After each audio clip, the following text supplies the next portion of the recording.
Assalamualaikum warahmatullahi wabarakatuh. Baik, di sini saya akan mempresentasikan peran manajemen kesiswaan dalam mengembangkan bakat dan minat. Baik, di sini ada 6 poin. Yang pertama yaitu abstrak, yang kedua kajian teori, yang ketiga metode penelitian, yang keempat hasil, yang kelima discussion, dan yang terakhir yaitu conclusion. Yang pertama yaitu abstrak. Dalam mencapai tujuan pendidikan yang berkualitas, diperlukan manajemen pendidikan yang dapat menggerakkan seluruh sumber daya pendidikan. Manajemen pendidikan berkaitan dengan pengelola peserta didik yang isinya adalah pengelolaan dan pelaksanaan. Penelitian ini bertujuan untuk mendeskripsikan bagaimana langkah-langkah yang dilakukan oleh pengelola pendidikan, khususnya siswa, dan mengembangkan bakat dan minat siswa. Metode penelitian yang digunakan adalah deskripsi kualitatif. Metode validitas data yang digunakan adalah kredibilitas data, transferabilitas, dependensibilitas, dan konfirmabilitas. Hasil penelitian ini menunjukkan bahwa siswa dapat memilih kegiatan ekstra sesuai dengan bakat dan minatnya. Selain itu, mereka juga berhak mendapatkan bimbingan dari supervisor di bidang yang diminati. Yang kedua yaitu kajian teori. Manajemen kesiswaan. Pengertian manajemen kesiswaan. Manajemen kesiswaan adalah seluruh proses kegiatan yang direncanakan dan diusahakan dengan sengaja serta pembinaan secara kontinu terhadap seluruh peserta didik dalam lembaga pendidikan yang bersangkutan agar dapat mengikuti proses belajar mengajar secara efektif dan efisien mulai dari penerimaan peserta didik hingga keluarnya peserta didik dari suatu sekolah. Tujuan dan fungsi manajemen kesiswaan. Menurut Takwa, tujuan umum manajemen peserta didik adalah mengatur kegiatan-kegiatan peserta didik agar kegiatan-kegiatan tersebut menunjang proses belajar mengajar di sekolah lebih lanjut. Proses belajar mengajar di sekolah dapat berjalan lancar, tertib, dan teratur, sehingga dapat memberikan kontribusi bagi pencapaian tujuan sekolah dan tujuan pendidikan secara keseluruhan. Prinsip-prinsip manajemen kesiswaan. Yang pertama yaitu siswa harus diperlukan sebagai subjek dan bukan objek.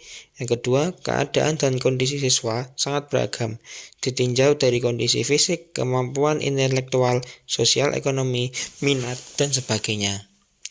Yang ketiga, pada dasarnya siswa hanya akan termotivasi belajar jika mereka menyenangi apa yang diajarkan.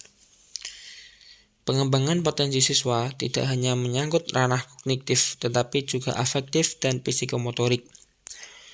Ruang lingkup manajemen kesiswaan. Yang pertama yaitu penerimaan peserta didik, yang kedua yaitu orientasi peserta didik baru, yang ketiga yaitu mengatur kehadiran dan ketidakhadiran peserta didik, yang keempat pengelompokan peserta didik, yang kelima kenaikan tingkat peserta didik, yang keenam mengatur peserta didik yang mutasi dan drop out, dan terakhir kode etik pengadilan, hukuman, dan disiplin peserta didik.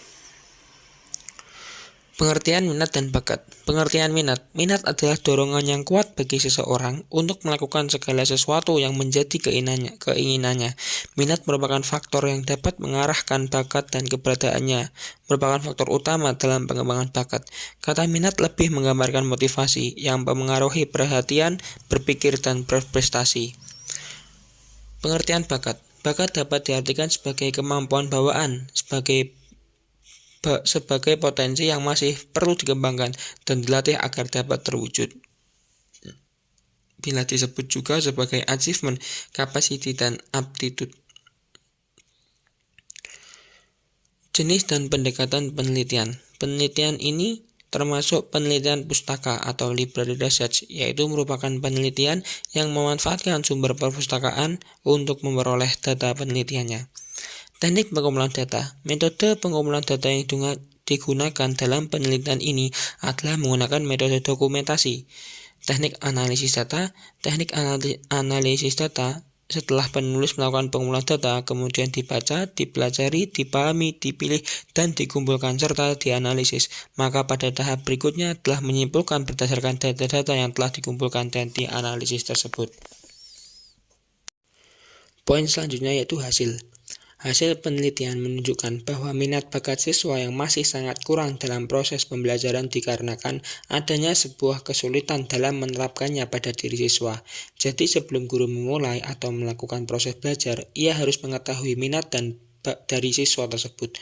Perlu diadakan pembinaan supaya prosesnya dapat dikontrol untuk mewujudkan tujuan sekolah agar berakhlak, demokratis, dan berkarakter. Maka perlu diadakan kegiatan ekstrakurikuler.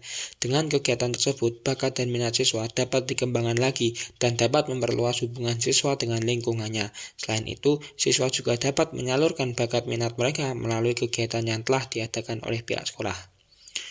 Poin selanjutnya yaitu discussion. Dalam pembahasan sebelumnya, kita telah memperoleh hasil bahwa manajemen kesiswaan sangat berpengaruh dalam mengembangkan minat dan bakat seorang siswa. Manajemen kesiswaan harus diatur dalam konsep yang jelas dan dilakukan oleh orang yang bertanggung jawab dalam melaksanakannya. Pengembangan bakat dan minat dapat dilihat dari adanya kegiatan webinar, ekstrakurikuler, diklat, dan masih banyak lagi. Makna dari hasil penelitian tersebut mengarah kepada bagaimana seorang pembimbing atau pendidik dapat mengembangkan minat dan bakat siswanya. Dengan adanya kegiatan-kegiatan yang diadakan oleh pihak sekolah dapat menarik minat para murid-murid agar ikut kegiatan tersebut. Langkah selanjutnya yaitu menentukan mana yang berbakat dan tidak. Dalam artikel ini, peneliti menjelaskan bahwa manajemen kesiswaan berperan penting dalam mengembangkan minat dan bakat mereka. Perbedaan artikel yang telah peneliti buat ini dengan yang lainnya adalah artikel ini sudah merujuk kepada manajemen kesiswaan yang bertanggung jawab dalam mengembangkan minat dan bakat, sedangkan pada artikel lainnya hanya menjelaskan manajemen kesiswaan saja atau minat dan bakat. Poin yang terakhir yaitu conclusion.